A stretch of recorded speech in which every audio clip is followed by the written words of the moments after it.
그러니까 아마 좀 공을 이미 넘겨놓고 청와대의 입장을 조금 즐기고 있는 모습이 사실 좀 눈에 보이고요. 사실 이것보다 더 중요한 거는 오늘 그 압수수색은 청와대에 압수수색하려고 20명을 보냈지만 20명을 보낸 거는 약간의 눈속임수 비슷한 거고요. 더 중요한 거는 공정위와 금융위원회에 보낸 그 압수수색 동시 수색한 거. 그 부분이 더 중요합니다. 예, 그렇습니다. 성동격수했다. 이쪽에서 하면서 실제 오늘 했던 것은 금융위원회, 공정거래위원회에 대한 압수수색. 이건 정말 느닷없는 거였었는데. 그렇죠. 그쪽 라인이, 정보 라인이 있지만 이거 들어갈 거라고 몰랐었죠? 그렇죠. 사실 공정위 입장에서는 특히 오늘 같은 날은 그 위원장도 없고 부위원장도 없는 날이거든요. 저는 근데 알았어요. 아, 그래요? 어떻게 하셨어요? 들어가고 난 다음에. 어쨌든 그래서 공정위 입장에서는 본인들에게까지 압수수색이 될 줄은 몰랐다라고 하는 거고 그래서 필요한 자료를 다 확보한 것으로 알고 있습니다. 아, 이번에 들어갔어요? 예. 근데 공정이 자신있게 말하는 것은 그때 가장 문제됐던 게 삼성물산하고 제일모직의 합병 관련해가지고 그 순환 출자 고리를 해소하는 게 중요하다라고 해서 가이드라인을 제시하겠다고 한 게 한 번 있었거든요. 그랬더니 삼성에서는 그런 것들이 좀 부적절하다라고 해서 반대 의견을 냈지만 그럼에도 불구하고 그 순환 출자 가이드라인을 냈어요. 그래서 삼성 SDI가 이제 조금 문제에 있어서 본인들이 좀 손해를 봤다라고 한 입장이고요. 그러니까 그거는 지금 금융위원회인가요? 공정위에서. 예. 그리고 이제 또 하나는 그 중간금융지주 회사 지금 입법이 추진 중에 있는데 그 삼성생명을 매개로 해가지고 이제 뭔가 좀 해보겠다라고 하는 그것은 삼성에 대한 특혜다라고 하는 입장이었거든요.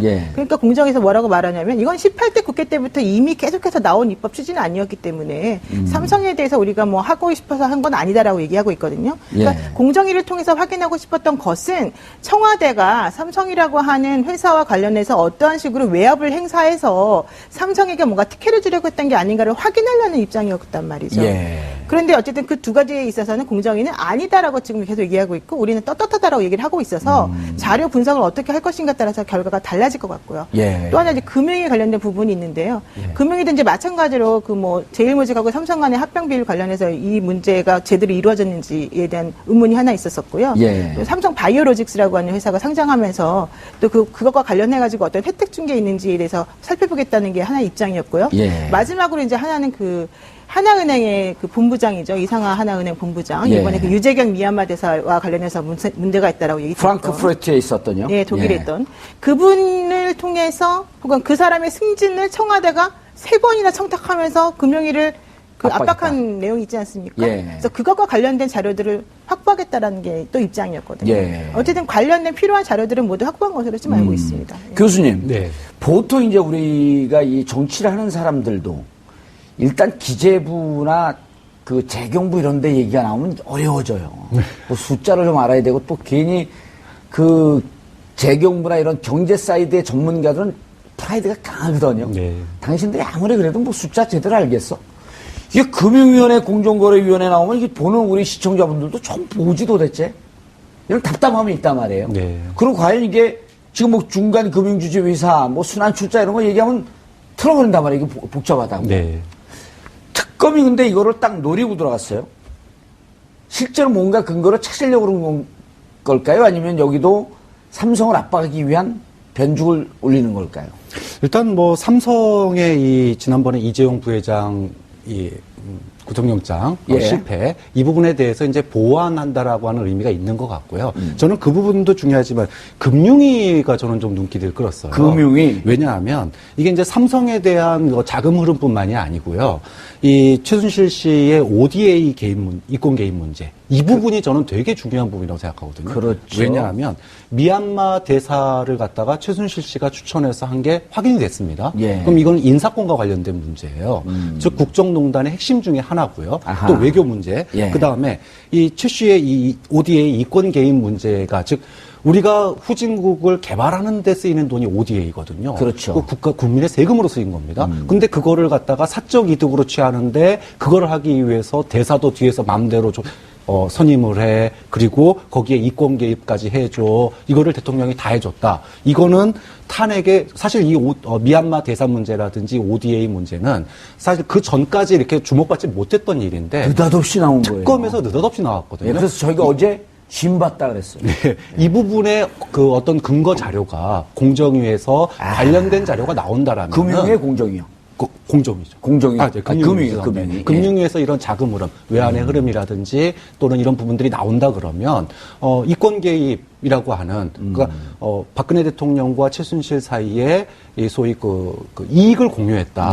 포괄적인 의미에서. 그럼 이제 어제 이거는 알선수재라고, 그 다음에 알선수재 미수가 아니라 기수라고 그 판명이 났단 말이에요. 네, 그러니까 포괄적인 그런 국정농단의 근거로 활용될, 그러니까 다양한 다목적 카드가 될 수 있기 때문에 저는 이 부분에 대한 것들은 특검에서 새롭게 발굴해낸 그런 아이템이다. 그래서 상당히 여기서 나올 증거가 주목된다고 봅니다. 왜 알선수재라고 얘기를 하냐면은 그 미얀마 ODA 관련해가지고 여기에 참여하겠다고 하는 그 코리아, 그 K타운 프로젝트에 참여하겠다고 했던 기업 중에 M사라고 있는데 그 M사의 주식 20% 정도를 최순실 씨가 차명으로 보유하고 있다는 게 확인이 됐기 때문이죠. 그렇죠. 그거는 뭐 다 근거가 나온 거죠. 네네. 그러니까 알선수재는 당연히 뭐 준다고 하지 않아도 요구만 해도 사실은 다 되는 거기 때문에 이미 20%를 참 그 주식을 20%를 받았으니까.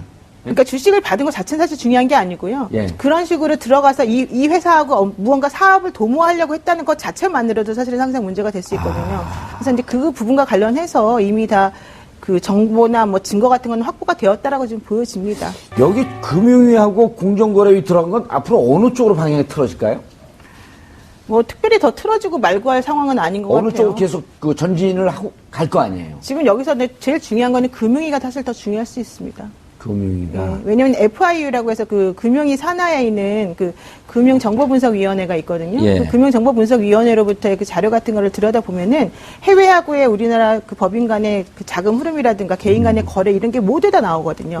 그렇게 되면 최순실 씨가 다른 사람들하고 은행 거래한 거, 우리 1,000만 원만 넘어도 사실 거기 등록이 다 되는 거거든요. 그러니까 그런 것들을 살펴보게 되면 무수히 많은 자료들이 나올 수가 있는 거죠. 상식적이지 않은 미얀마 대사 임명에 대해서 그것이 유재경 씨죠? 유재경 대사죠? 미얀마와 아무런 관련이 없는 삼성 출신의 인사를 최순실 씨가 추천했다는 이유만으로 임명을 한 거 아니겠습니까? 결과적으로 보면. 그러면은 이것이 그냥 뭐 개인의 부탁으로 임명을 한 거냐. 궁극적으로는 최순실 씨의 이익을 위해서 박근혜 대통령이 복무를 한 것이기 때문에 저는 이 부분이 뭐 진짜로 상당히 중요한 맥락이 있다고 봅니다. 근데 더 중요한 것도 있지 않습니까? 그 관세청장. 고영태 씨한테 작년 2015년 12월에 최순실 씨가 관세청장 후보를 하나 물색해달라라고 얘기해가지고 그 WK의 부장이었던 류상영 씨를 통해서 관세청 직원들과 의논해가지고 이 김대섭이라고 하는 전 대구세무서장을 추천했고요. 그분이 인천관세청장으로 임명이 돼서 1년 동안 근무하다가 올해 1월에 그만뒀죠. 본인이 사퇴를 내고. 관세청이라고 하는, 인천관세청이라고 하는 거는 매우 큰 조직이지 않습니까? 지금 최순실 서로들 갈라 그런잖아요. 그러니까 최순실 씨가 기본적으로 평창 동계올림픽을 거점 삼아서 국내에서 이득을 다 취한 다음에 그 다음 프로젝트가 바로 해외 거점 사업을 마련해가지고 영구적이고 조직적으로 이 사업을 이끌어 나가려는 게 목적이었단 말이에요. 국내외적으로 빨아먹자. 그렇죠. 그러려면은 관세청이라든가 이런 곳하고의 연결이 필수적이기 때문에 그런 부분이 이루어진 거죠. 이게 누구 머리에서 나왔을까 이게. 그런데 이제 그런 물론 팩트에 기인했다고 하면 하나하나 다 중요한 사안들이긴 한데요.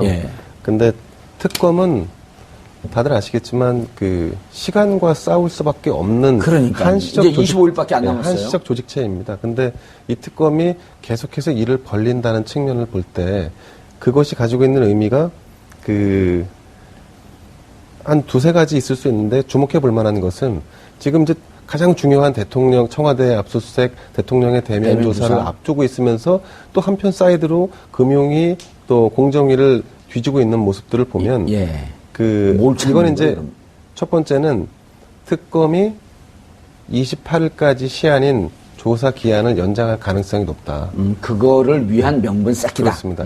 그리고 또 한 가지는 기존의 특별수사본부에서도 이미 다 수사를 했던 내용들이 상당히 좀 있고 지금 새롭게 드러난 것들은 미얀마에 뭐 이제 유재경 대사를 임명할 때 입김을 작용했고 뭐 말씀하신 관세청 문제도 있긴 하지만 경제 관련된 공정위와 금융위를 건드린다는 것은 이 정권의 핵심 실세들이 금융위와 공정위에 상당한 입김을 행사했을 개연성이 농후하기 때문에 이번 사건의 수사가 향후 예상되는 부분은 친박 실세로까지 옮겨붙을 개연성이 좀 있어 보입니다.